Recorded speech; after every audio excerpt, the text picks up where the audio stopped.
The Supreme Court's first abortion-related case since Roe v. Wade was overturned nearly 2 years ago.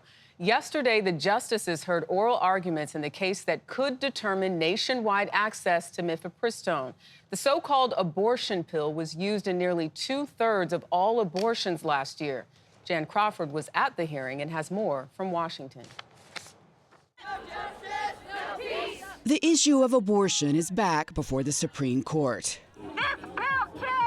But this time, a majority of justices on both sides of the ideological aisle seem to agree, appearing highly skeptical of arguments to restrict use of the so-called abortion pill. I'm worried that there is a significant mismatch in this case between the claimed injury and the remedy that's being sought. A group of anti-abortion doctors argue the FDA wrongly expanded access to mifepristone in 2016 when it extended the window women can take it from 7 to 10 weeks, and during the pandemic in 2021 when it said an in-person doctor's visit was not needed, allowing mail-order pharmacies to ship the drug nationwide.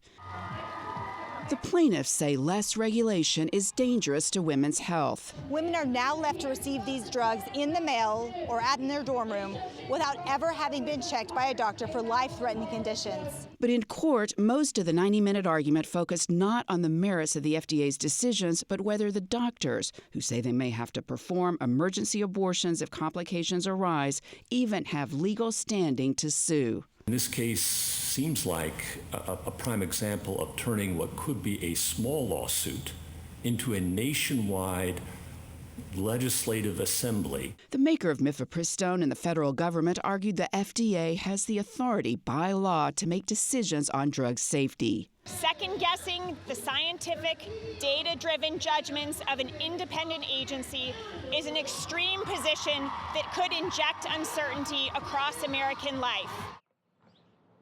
Now, if the Supreme Court does rule against the FDA, that could affect other government agencies. I think that is unlikely.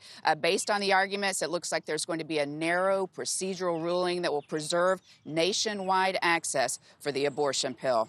Vlad? All right, Jan, thank you very much.